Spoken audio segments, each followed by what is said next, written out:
Multiplicity of proceedings are hindrance to the ease of doing business. I propose to integrate assessment and penalty proceedings by way of a common order for both. There will be no interest liability on the taxpayer on the penalty amount for the period of appeal before the first appellate authority, irrespective of the outcome of appeal process. Further, quantum of prepayment is being reduced from 20% to 10% and will continue to be calculated only on core tax demand. As an additional measure for reducing litigation, I propose to allow taxpayers to update their returns even after reassessment proceedings have been initiated, and an additional 10% tax rate over and above the rate applicable for the relevant year. The assessing officer will then use only this updated return in his proceedings. There is already a framework for immunity from penalty and prosecution in the cases of underreporting. I propose to apply this framework for immunity to misreporting too. However, in such a case, the taxpayer will need to pay 100% of the tax amount as an additional income tax over and above the tax and interest due. Penalties for certain technical defaults, such as failure to get accounts audited, non-furnishing of transfer pricing audit report, and default furnishing statement for financial transactions are proposed to be converted into fee.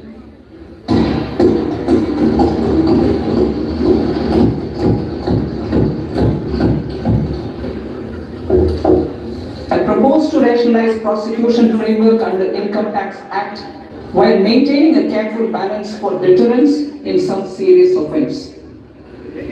Non-production of books of account and documents and requirement of TDS payment when payment is made in kind are being decriminalized. Further, minor offences will attract fine only. The remaining prosecutions will be graded commensurate with the quantum of offence. They will entail only simple imprisonment with maximum imprisonment reduced to 2 years, and power to courts to convert even those. There is no penalty presently for non-disclosure of non-immovable foreign assets with aggregate value less than 20 lakh rupees. I propose to also provide them with immunity from prosecution with retrospective effect from 1/10/2024. Cooperatives. Deduction is already allowed to a primary cooperative society engaged in supplying milk, oil seeds, fruits or vegetables raised or grown by its members. I propose to extend this deduction to also include supply of cattle feed and cotton seed produced by its members. I propose to allow inter-cooperative society dividend income as deduction under the new tax regime to the extent it is further distributed to its members. I further propose to allow exemption for a period of 3 years to dividend income received by a notified National Cooperative Federation on their investments made in companies up to 31/1/2026. This exemption would be allowed only for dividends further distributed to its member cooperatives. Supporting IT sector as India's growth engine. India is a global leader in software development services, IT-enabled services, knowledge process outsourcing services, and contract R&D services relating to software development. These businesses and their segments are quite interconnected with each other. All these services are proposed to be clubbed under a single category of information technology services with a common safe harbor margin of 15.5% applicable to all.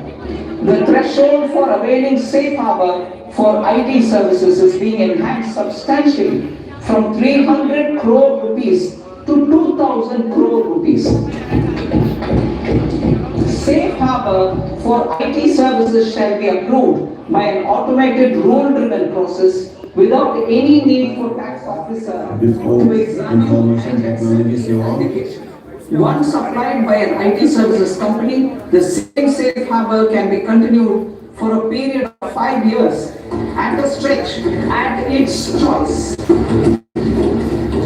For IT services companies who want to conclude advanced pricing agreement (APA), I propose to fast track unilateral APA process for IT services and endeavor to conclude it within a period of 2 years. The period of 2 years can be extended by a further period of 6 months on taxpayers' request. I propose to extend the facility of modified returns available to the entity entering APA to its associated entities also. Attracting global business and investment.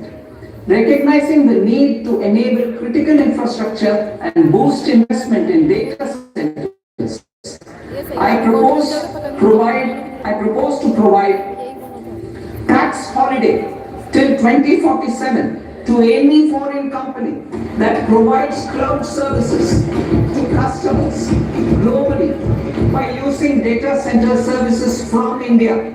It will, however, need to provide services to Indian customers through an Indian reseller entity. I also propose to provide a safe harbor of 15% on cost in case the company providing data center services from India is a related entity.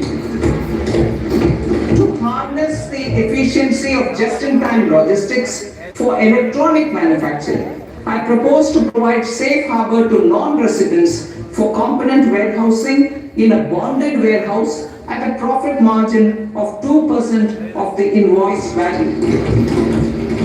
The resultant tax of about 0.7% will be much lower than in competing jurisdictions. To provide fillip to toll manufacturing in India, I propose to provide exemption from income tax for 5 years to any non-resident who provides capital goods, equipment or tooling to any toll manufacturer in a bonded zone.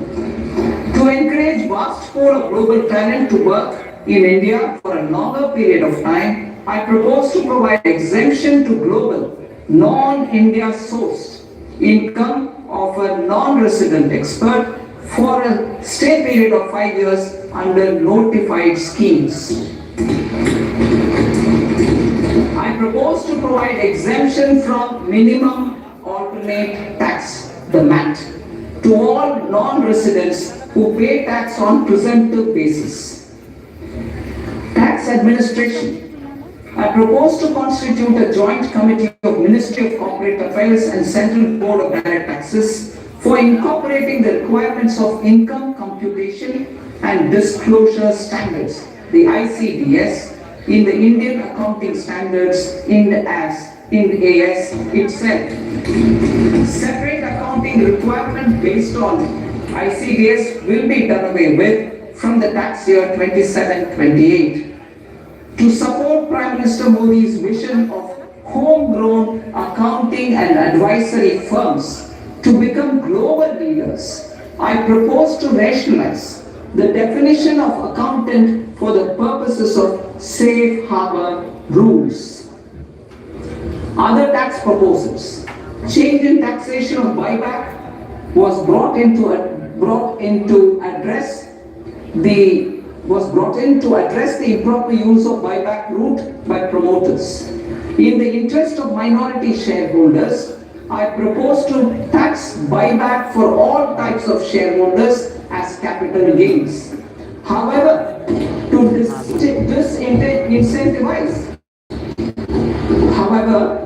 disincentivize misuse of tax arbitrage, promoters will pay an additional buyback tax. This will make effective tax 22% for corporate promoters. For non-corporate promoters, the effective tax will be 30%. TCS rate for sellers of specific goods, namely alcoholic liquor, scrap and minerals, will be rationalized to 2%, and that on tender leaves. will be reduced from 5% to 2%. I propose to raise the STT on futures to 0.05% from the present 0.